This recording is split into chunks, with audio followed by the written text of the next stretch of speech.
Stu Armstrong with interviews that pack a punch.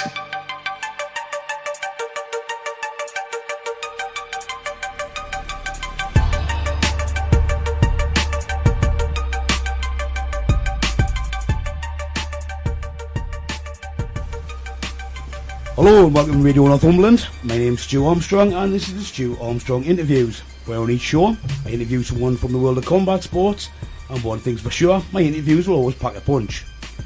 This week's guest is very well known in the North East white collar boxing scene, and he's just stepped up in the ranks this week to turn pro.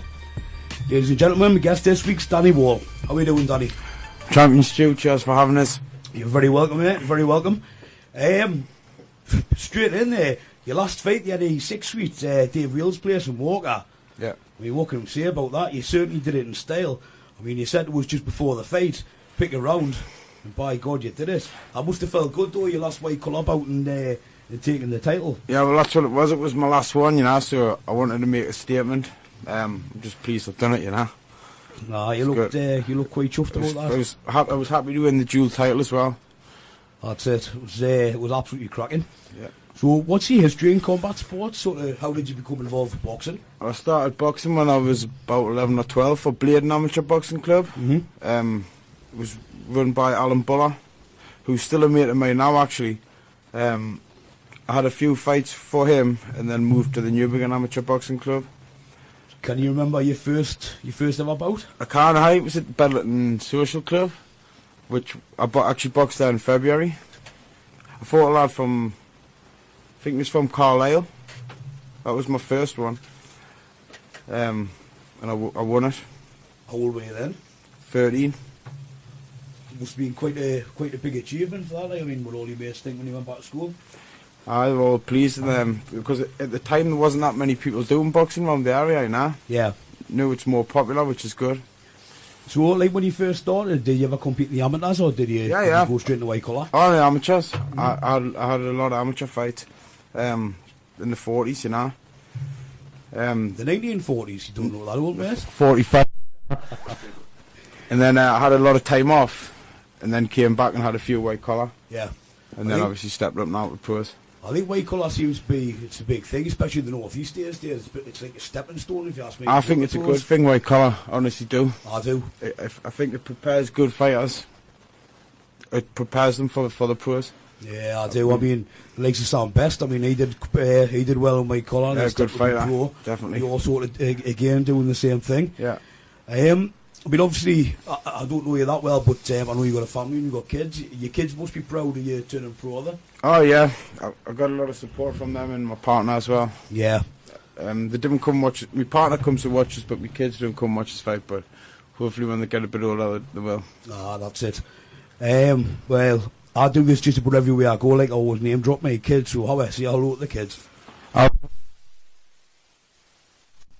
Don't forget your other half. And Cara. What weight category will you be fighting in? Middleweight. Well, you knew that one straight away, didn't you? I was going to be super middle, but my weight's coming down good now. Yeah. So I'm going to be weighing about 11.9. 11.9. Have you ever tried any other combat sports in the past? MMA, K1, anything like that? No, just boxing. None of these girls' sports where you cheat by kicking them? No, I can't really get into that. I've got mates that do it. Yeah. A good mate of mine, Lee Campbell. Mm. I was up at the NE6 watching him recently. Aye. I've really started taking interest in it now, just since going to watch him, you know. I mean, it's something I've never really been that sort of fussed with, but on Dave Reel's K1 show, the Big Jewel one a couple of months ago, I ended up doing the timekeeping for him. Yeah. And it was pretty good, to be honest. But still cheating by kicking, if you ask me, though. Yeah, but the MMA is brutal. I think it's brutal MMA, like. It's not my thing. It's I mean, Dan, one of my mates who he's working the door with, he was in a charity MMA fight about a year ago. And, well, anybody that knows us will know how that ended up, but I'm not going to put that on the radio, but it's just, I can't get away with it, to be honest. Well, another mate of mine, John Spencer, he just jumps into pro MMA fights, you know, if there's a drop, just jump straight in, you know, and it's just... John's a boy, like. You get people like that, I mean, he's not the prettiest of people, but a mate of mine, Billy Hawthorne, he's like that, he's always jumping into things like... It's not the brightest either. There's a little pause there because I'm trying not to laugh. We're actually interviewing Billy next, and Billy's actually he's sitting next to Danny in the studio. Are you going to say a quick hello, Billy? Billy's gone very quiet. They're going to behave now anyway. He's like, I'm in a room full of kids. So what is it you actually love about boxing? Is it like the training, the fitness side, or everything about it? Boxing's me whole life. I've got like me gym in Pegswood, where the likes of Connor, Paul, and a few other local lads fight out of. Just everything. Just love boxing. It must be. I mean, it must be an absolute massive buzz, is it, when you're getting in the ring and winning the fight? There's nothing better than getting your hand raised at the end of a contest. Yeah. Nothing better. Then obviously I'm proud of myself for turning pro now. I'm just going to try and take it as far as I can, you know. I don't know sort of what your record is on losses, but I mean, it must be a bit of a low point if you pick up a loss. Does that sort of... How do you cope with that mentally? Well, I've never lost in white collar. Yeah. In the amateurs, you've just got to learn from them. You've just got to see what you've done wrong and then take it to the gym and improve on whatever it was you went wrong, you know. It's got to be the best way to do it, like. Yeah. What do you like when it gets into fight week? I mean, I've got a lot of friends who are fighters, and a lot of them say that they turn like really grumpy and a bit short-tempered with the family, the wives, the kids. Well, I'm hungry because I'm making weight, so very snappy. Aye. But once I've weighed in, just excited. But we leading up to the weigh-in, I'm just not a nice person to be around, like. Yeah. You know, my mates will tell you. I was just waiting for Billy to chip in there, a nice person to be around. Anyway, just to get his own back, but no, he's absolutely cracking lad, is Danny. So, on a fight day, take us through what you would do on a fight day from getting up in the morning. Get up about 8 o'clock, have my breakfast, then it'll just be trying to fill time in, really. Yeah. Go and get my bandages and things like that, pack me stuff, and then I'll just be pacing the floor waiting to go to the venue. Quicker the better. Yeah. I'm always one of the first there. I know, I mean, I was saying a couple of weeks ago, in your last white collar fight, I mean, I got there quite early, you were there before me. Yeah. And you were one of the last to fight, so that must have been an absolute nightmare. It was the same in February at Bedlington. I was one of the first there and I was on last. Yeah. But it's not that bad, it doesn't drag on that much because usually there's a few other fighters. Yeah. Like Connor and things fighting. You seem to have huge support as well. I mean, yeah. I'm lucky to have the following. Half the room booked there. I mean, you're quite famous for selling more tickets than just about anybody in the world. That must feel good, is it? Well, I'm lucky enough to have a good following, you know. The deal of the boxing, like. Yeah. So hopefully, if I can keep winning in the pros, it's just going to build and build. I think the thing I sort of really took you in the last show that you were on, because you spat your dummy out a little bit because not like me. You thought you were fighting somebody else. We'd fought a few times before, but it wasn't for you. It was the first thing you said. All these people fought out good money to come and watch us fight somebody I've fought 2-3 times before. Yeah, but I fought him in February. That's it, but I think... And beat him in 2 rounds. I think that's a really good way to do it. I mean, some fighters, they just sell tickets and they couldn't care less and put on a good show. But you've got to give them value for money. You actually bothered about it, so... Because they're the ones paying the hard-earned money, and I to come and watch you. You've got to... Yeah. That's why I like to have the loud ring music and the build-up and stuff like that. Just it's entertainment as well, isn't it? Well, there's no better entertainment if you ask me. After a fight, after you've picked up a win, I mean, obviously that must feel fantastic. So what do you do afterwards? And I'm sure it involves beer, does it? Well, it did after the last fight, it did, yeah. But the fight before that, I didn't. It was the day after, but it involves beer, whether it's the night after the fight or the day after.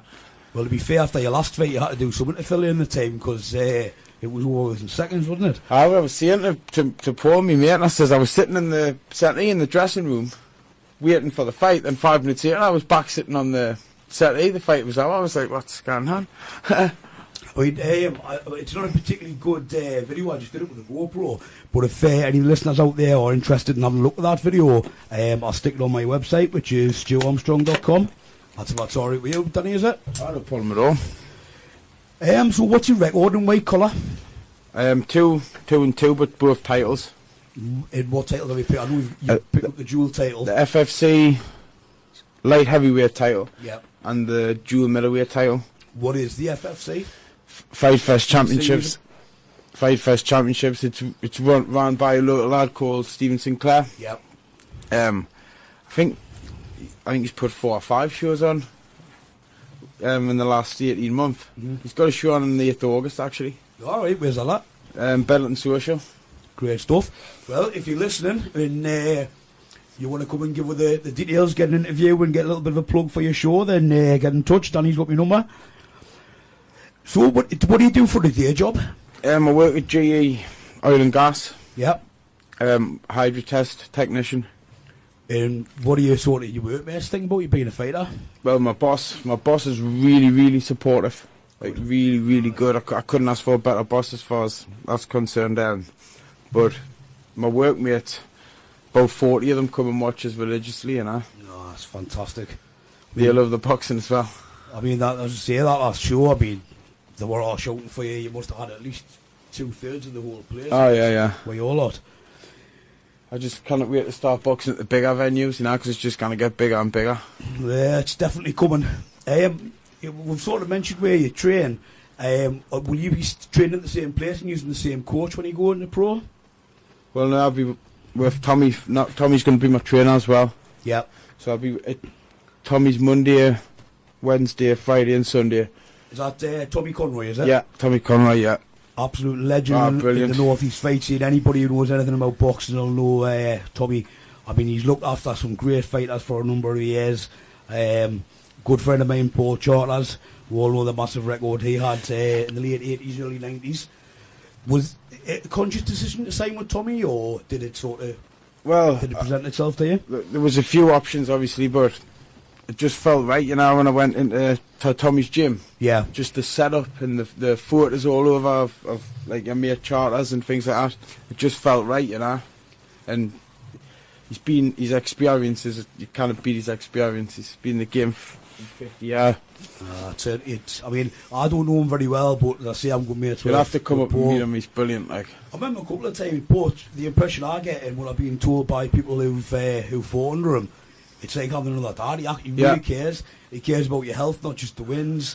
He cares about the whole lot. I mean, completely agree. You were saying before you couldn't have a pint in the pub when you were waiting for the studio to come vacant because you get weird every day and that sort of thing. It's a good thing that though, you know, because it's keeping disciplined. It is. Where Tommy, if you're listening, he was on the vodka though. And this was it's now what, 5 o'clock in the afternoon? No, I'm only joking. How far do you think you'll go in the pros? I mean, are you looking to go all the way? British titles, world titles? Well, why not? You know, there's nothing stopping us. I've got the amateur experience. There's nothing stopping us. I'm 26. Yeah. So I've got time on my side, really. Christ, I wish I was 26. Yeah. So there's not. What's now? Yeah. I mean, you seem really, really up for it. I mean, normally I've got to sort of stalk lads to get an interview on. Yeah, I mean, I didn't know you before. You contacted us a couple of weeks ago and asked about it. So, I mean, you're certainly doing the right things. When's your professional debut? Well, it's looking like the 24th of July at the Gateshead Stadium on Steve Rafe's show. Yeah, Steve Rafe, another mate of mine. How are we doing, Monty Burns, if you're listening? He's going to kill us for that. I mean, he's certainly making big marks in the North East boxing scene. I mean, it's Steve who got Eddie Hearn up in the area, that sort of thing. Yeah. So, I mean, you know, you can't really get much bigger in the North East at the minute. Do you know who you're fighting against? No opponent yet, because we just decided I was going to do middleweight a couple of days ago. Yeah. So, I think everything will be sorted by the next week or something, I would have thought. Great stuff. No doubt knowing Steve, it'll be somebody good. He'll not want to give you an easy fight. He'll want to test you. Yeah. Which I'm sure that's what you want as well. Oh, definitely. If there's any listeners out there wanting to come to the show, do you know how they can get all the tickets? I'll probably have them in the next week. Yeah. Then I'll advertise them through social media. Great stuff. I mean, and I'll put posters up and things. Great stuff, will be all over. If anybody does want a ticket and they don't know Danny or they're not with him on social media, again, you can contact me through my website, stuarmstrong.com, and I'll put you in touch with Danny for some tickets. Excellent, cheers, Stu. What was that, Danny? A free ticket for me? No, but that'd be great. What does your family actually think about you turning pro? I mean, it's a big step up there. I mean, I can see Billy there looking at us thinking, you've already asked that question, but I was talking about it being as boxer as a whole there before. So now, I mean, it's... I think if I wasn't taking it seriously, they'd be a bit concerned. Yeah. But they know how focused I am and how hard I'm working at the minute, so they're pleased for us. Do you think being a professional boxer will change you at all? I mean, I know a few lads who step up into pro and they can't really keep their feet on the ground. They're strut around with sunglasses on and they think they're automatic stars straight out of Top Gun or something like that. No, I'll not be like that. I've got a good bunch of mates. We're gonna have a lot of fun on the journey, definitely. But I would never change who I am. So, your dream fight. Who would you like to fight against? Sort of who's current fighter at the minute? More than anybody else? Good question. Golovkin. I'd love to box Golovkin. Because I want to know how hard he can hit. I want to feel his shots, you know. He's building up a big reputation, ain't he, for knocking people out, Golovkin. So basically, you're saying you want him to hit you? To say, well, now I want to fight. I want to see how good he really is. To hit him and let him feel how hard. Never, I want to see how good he really is. I know what you mean. You know? You're certainly up for it, like. Oh, definitely. I couldn't be in a better place mentally. Who would your dream fight be if anybody of all time, living or dead, when they were at the top of the game? Who would you most like to have fought and why? Well, it would be one of four. Marvin Hagler, Sugar Ray Leonard, Thomas Hearns and Roberto Duran. That's like my favourite in boxing. Well, I'll tell you what it is. I would have liked to be it's the best era, but I would have liked to be in that era. I would have liked to have fought in that era. Absolutely fantastic. I was doing an interview with a friend of mine a few weeks ago, Dave Radford, and we did one with Dave, Billy, and like old Scott Midgley, and another bare knuckle boxer. Yeah. And we were talking all about he fought Roberto Duran. He did, he did. And he's got a replica of the belt that Roberto Duran actually got made for him and given it and signed it. And Roberto Duran's gloves he gave him and signed them. And he's given them to his two grandkids and they've got them on the wall above the cot. Yeah. But he's is that what Duran did? Did he give him a belt, replica belt? Yeah, I mean, that was nice. Story actually happened. Dave was a pro boxer and he was doing fantastically well. And he was plastering his sister's or his sister-in-law's wall, and I think it was Pontefract. And he got a phone call of his trainer and wouldn't tell him why. You need to come and see us. So he went straight to see him. The next night, he was in South Africa in the ring with Duran. I've heard that story. You know where I heard that story? On the Steve Bunn's Boxing Hour. Steve Bunn's told that story as well. It's completely true. I mean, I did a TV interview with him and went all the way through it. I mean, he's one of the few as well, though. He took Roberto Duran all the way, went the distance, and he rocked him a couple of times as well. Did he? I've never met Dave Radford. It would be nice to meet him. I tell you what, he's an absolute gentleman. He really is. I mean, when we did this interview, he's been one of my idols for years, and I'd said hello to him once, and that was it. Yeah. And I was petrified. And I'm sitting in the settee, and all I could think of saying was, can't believe I'm sitting next to Dave Radford. I was petrified. And we look really good, mate. He's absolutely spot on. I'll probably catch up with him at Billy's next fight, I would have thought, if he's there. No, he pretty much goes to all of them, so I'll introduce you. Who is your all-time boxing idol? I mean, you seem to have very good taste in boxers. Ricky Hatton. Huh? Why? Well, there's no reason why not. But well, back to the question you asked before about not changing who we are. And look, he stayed the same. He's got the same mate. That's one of the things I loved about Ricky Hatton. And look at the following he had. See, I would love to do something like that. Take 35,000 people over to Vegas. Count me in, I'll come with you as well. Radio Northumberland off to Vegas, ladies and gentlemen. And as everybody more or less knows who knows me, I'm quite a big fan of BKB. As I've just mentioned, one of the sort of best of all time in my eyes is middleweight champion Dave Radford. He was pro, like we're talking about, for Roberto Duran back in the day, and he was pro for a good long time before turning bare knuckle. And it's something you would contemplate doing in the future.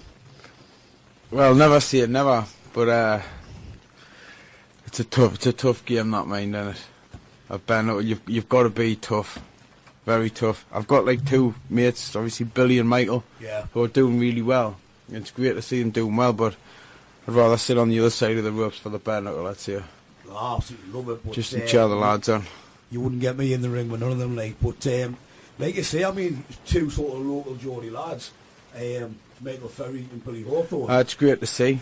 Well, the World Bare Knuckle Council, it was a sanctioning body for BKB.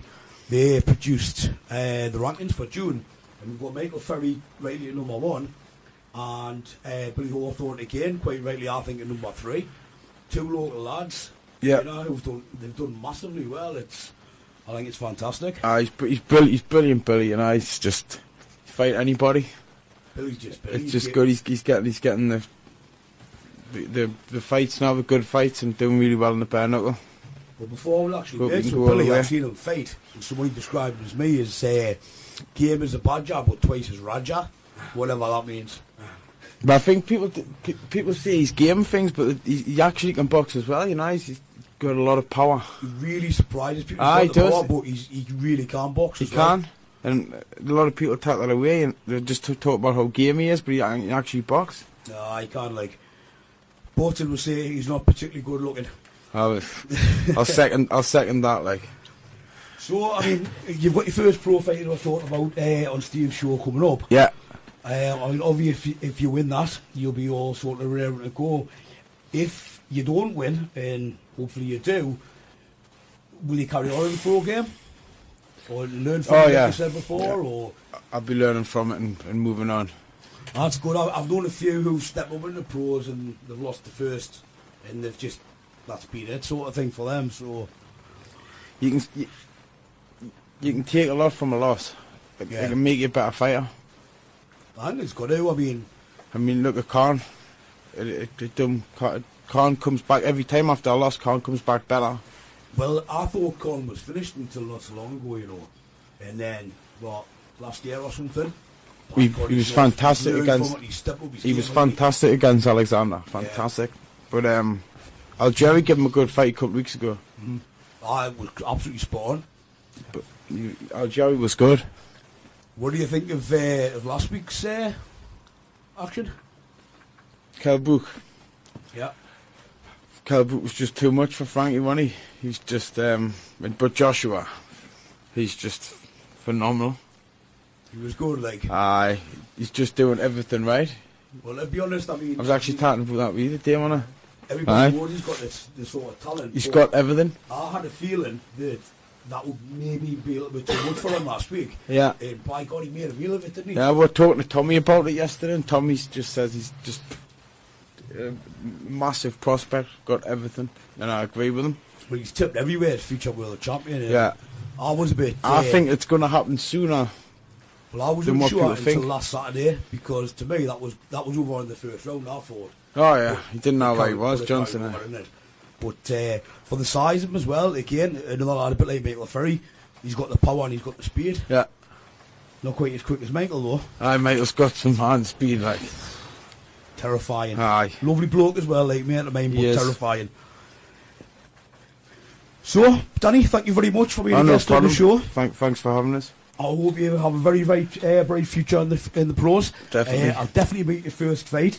I'd Brilliant. love to have you back as a guest on the show again. Yeah, that would be fantastic. Great stuff. I'll say, mate, best of luck. Thanks a lot. To get more information on Danny and for his professional debut and information on how to book tickets, as I said, I'll put a link on my website, which is www.stuarmstrong.com. Don't forget to join me every Wednesday at 9 for the Stu Armstrong interviews, exclusively on Radio Northumberland, where one thing's for sure, my interviews will always pack a punch. Listen free, online, worldwide, Wednesdays at 9 at www. Too many W's there? No, there wasn't. RadioNorthumberland.com.